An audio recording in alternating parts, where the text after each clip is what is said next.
Man, fuck them kids. But without them, I wouldn't have content. So I say that generally. I put it on Facebook one day. I never forget. I put it on social media, and was like, "How many people really take offense to it when I say it?" Because people are like, "Man, that's not nice." Like you read the comments and like you go on, it's 20,000 comments like funny, funny, funny, funny. Her kids must really hate her. And that's the one you pay attention to. It's like, no, my kids love me. But my thought process is I'm not a conventional writer. Like I don't sit down and have like writing sessions. I don't, if it pops in my head, I put it on paper and then I go back to it. I build everything. All of my babies are birthed right on stage. I did it last night. I had 3 shows in a row where I probably birthed a new 10 minutes. I just rolled it off the top of my head. Everything that I talk about, 75% of my stand-up is real life shit that has actually happened to me or somebody that I know. And that's why it's so relatable. So my process is unconventional. Like when I get ready, I'm listening to the old stuff. I'm listening, like they listen to Cardi and they listen to B. I'm listening to Lil' Kim. I'm rocking Notorious K.I.M. Like I'm going deep. I'm going old school. I'm going Foxy Brown. I'm going Rod Digger. Like that's the kind of stuff I listen to when I get ready. And then I can pull stuff from that very music. Lil' Kim's album was so comical and so funny, with as raunchy as it was. But some of the stuff she said, I can build that right on stage right now. And it's hilarious. So I pull from everything in front of me. Eyes, ear, anything that I see, anything that I hear.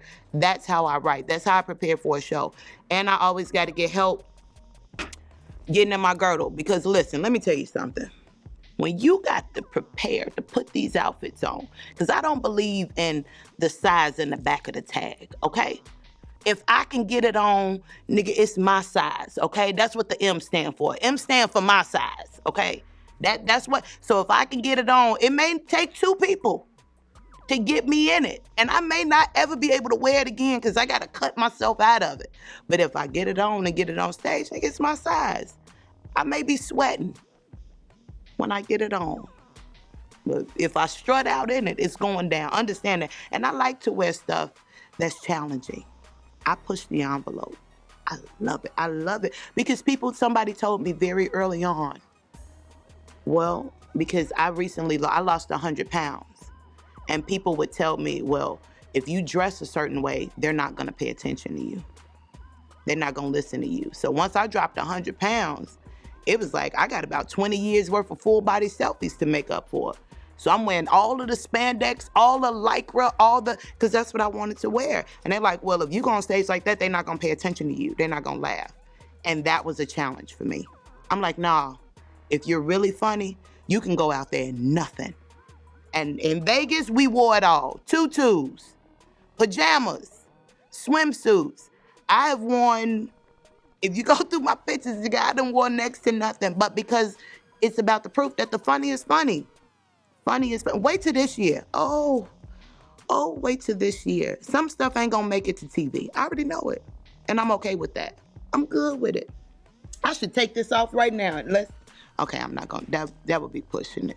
When I'm getting ready and it's time for me to prep for showtime, I listen to the old stuff, but what I love is Notorious K.I.M. and Hardcore are 2 of my favorite. And you can catch me walking down the hallway just saying some of the most outlandish shit. Like I would walk to the elevator like, hey, yo, come here so I can bust in your mouth. And people be like, what are you saying? I'm like, you don't know. You gotta really be able to sit in that thing. Or I can flip the script and go Alanis Morissette, Jagged Little Pill, the whole album. I don't care what song. Pick any song off the album. I'm going. I love it. Because she was crazy as hell, too. My drive and motivation comes from the fact that I have been hungry before. I've been broke before. I have had almost every car that I've ever financed has been repoed before. I have been cold before. So I know what that feels like. And not only do I never want to feel that again, but I want to be in a position to help other people not have to go through that, because I'm naturally a giver. So I know what it's like to be hungry. So I feed people. So that my drive is always thinking about being able to give back to the next person. So I use my gift so that I can have that platform just to be a giver. I have so much stuff, not because I earned it or because I was the most talented, but because I gave from my heart, even when it was my last and I didn't worry about it. That's where my gifts come from. Half of the shit I don't even qualify for, dog. I'm not gonna lie. Half of it, I don't. When I walk in the room, most people would say you shouldn't even be approved for it. But dog, it is what it is. So I got to keep going. I have to. I got people watching me. And I'm not talking about the haters. I'm talking about the people that's clapping for me.